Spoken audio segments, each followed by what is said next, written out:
भक्तगणों, आज आपको गुरु पुराण में ज्वर निदान के बारे में बताऊंगा। धन्वंतरि जी ने कहा, है सुश्रुत, अब समस्त ज्वरों की विशेष जानकारी के लिए मैं ज्वर निदान को बताऊंगा। ज्वर रोगपति, पंपा, मृत्युराज, ओजोसन, ओस को खा जाने वाले, अनंत तक आयु को समाप्त कर देने वाला, क्रुद्ध होकर दक्ष के यज्ञ को विध्वंस करने वाले रुद्र के तीसरे नयन से उत्पन्न संताप, मोहमयी संतापात्मा तथा अवचारज मिथ्या आहार विहार से उत्पन्न इन विभिन्न नामों से नाना प्रकार की योनि में विद्यमान रहता है। यह हाथियों में पाकर, अश्वों में अभिता, कुत्तों में अलर्क, मेघों में इंद्रमय, जल में नीलिका, औषधियों में ज्योति और भूखंडों में ऊपर नाम से, उसर नाम से रहता है। कफ ज्वर के लक्षण। कफ से उत्पन्न होने वाले ज्वर में हृदय में घबराहट। कफ से उत्पन्न होने वाले ज्वर से हृदय में घबराहट, बमन, खांसी, शरीर में ठंडक तथा अंगों में सूजन हो जाती है। दोषों के प्रकोप काल में ज्वर की उत्पत्ति होने लगती है, पर यह पहले से जो उत्पन्न हो चुके हैं बढ़ाव पर आ जाते हैं। ग्रंथकार का अभिप्राय यह है कि चिकित्सक इस स्थिति से लाभ उठाएं। पहले वह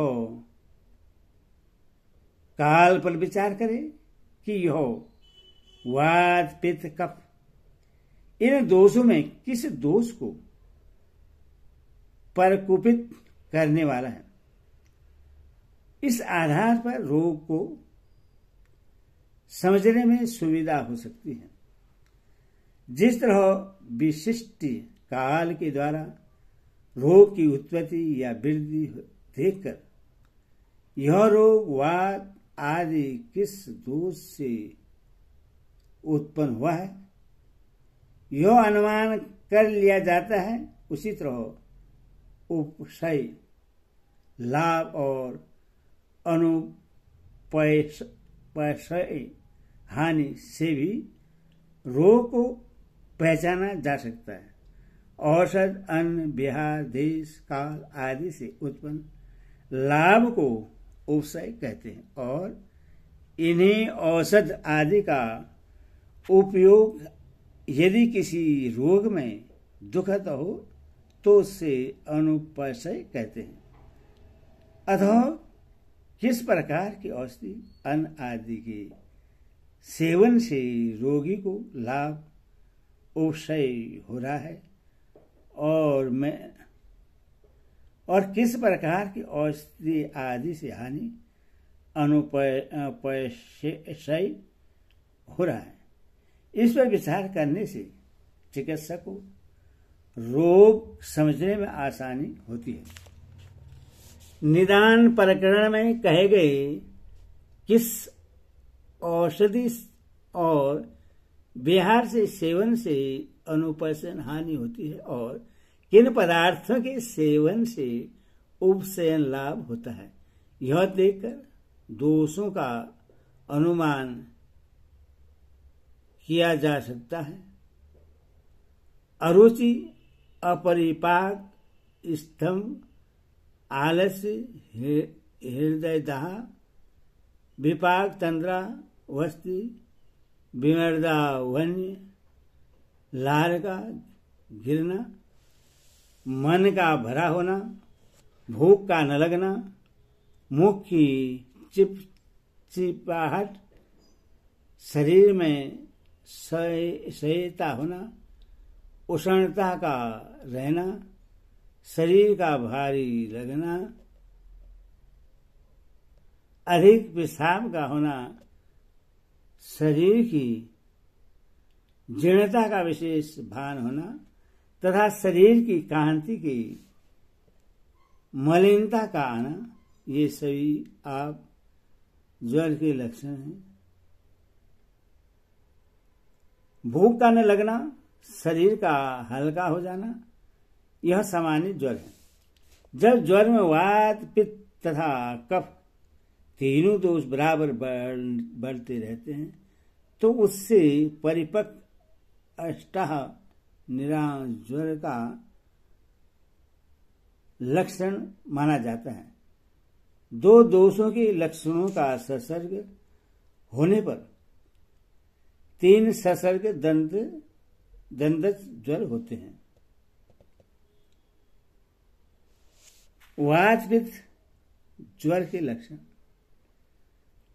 सिर में वेदना, मूर्छा, वमन, शरीर पर दाह, मोह, कंठ और मुख की शुष्कता, अरुचि, शरीर के पर्व पर्व में टूटन, अनिद्रा, मन में विभ्रम, रोमांच, सिरहन, जमाई एवं वात प्रकोप से त्वचा में शीतलता की अनुभूति का होना, ये सभी लक्षण वात और पित्त की प्रकृति के कारण उत्पन्न हुए ज्वर से ग्रसित शरीर में दिखाई देते हैं। ज्वर ताप की अल्पता, अरुचि, परवेदना, शरीर के परते जोड़ में दर्द, सिर पीड़ा, बार बार थूकने की इच्छा, श्वास, कंठ और श्वास कष्ट और खांसी, चेहरे का रंग उड़ जाना, ठंडक लगना, आंखों के सामने दिन में भी अंधकार का छाया रहना, अंधकार का छाया रहना और अनिद्रा का होना, ये सभी लक्षण कफ वात जनित ज्वर की पहचान कराते हैं।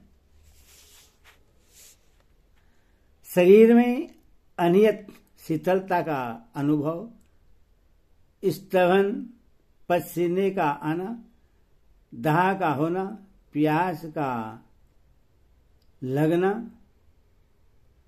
और खांसी का आना, श्लेष्म एवं पित्त की प्रवृत्ति, मूर्छा, तंद्रावस्था में तथा मुख में कड़वापन का होना, ये सभी लक्षण श्लेष्म पित्तजन्य ज्वर के रूप का निर्धारण करते हैं। वात, पित्त और श्लेष्म प्रवृत्तिजन्य सभी लक्षणों के एक साथ सर्वज शनिपात ज्वर का आलंकन होना, ज्वर का आलंकन होता है। ऐसी अवस्था में बार बार ये सभी लक्षण प्रकट होते रहते हैं।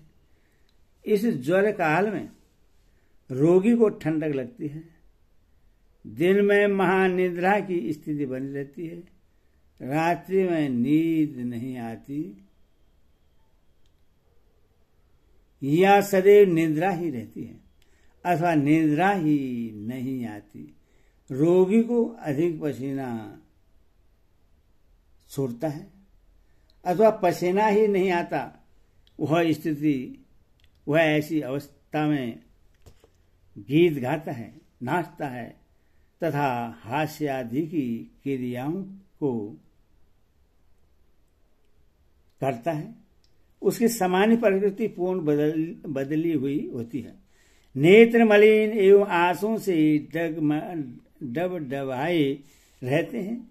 आंखों को पलकों के किनारे पर लाली छाई रहती है और आंखें खुली रहती हैं अथवा मूदी रहती हैं। शरीर की पिंडली, पार्श्वभाग, सिर,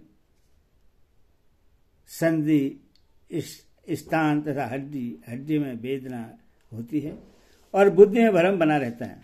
दोनों कान ध्वनि एवं वेदना से व्याप्त रहते हैं। ये अत्यधिक ठंड हो जाती है अथवा अत्यधिक गर्म हो जाते हैं। रोगी की जीहा जली हुई सी प्रतीत होती है, अर्थात कुछ लाल और कुछ कृष्ण वर्ण के मिश्रित भावों से युक्त तथा खुरदरी हो जाती है। इसमें स्निग्धता नहीं रह जाती। संपूर्ण शरीर एवं उसके संधि स्थानों में भारीपन तथा स्थिरता आ जाती है। रोगी के मुख में रक्त पीत मिश्रित थूक निकलता है, सिर लग जाता है, अत्यंत प्यास लगती है,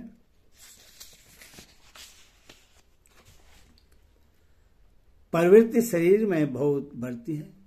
उस समय भी यह शनिवार ज्वर होता है। उस काल में शीत और दाह का प्रकोप शरीर पर होता है। उनसे मुक्ति प्राप्त करना प्राणी के लिए अत्यंत कठिन है। शीत का प्रभाव शरीर पर पहले होने से पीत के कारण मुख से कफ निकलता है और सूख भी जाता है। पित्त के शांत होने पर मूर्छा, मद और तृष्णा होती है। अंत में कर्मश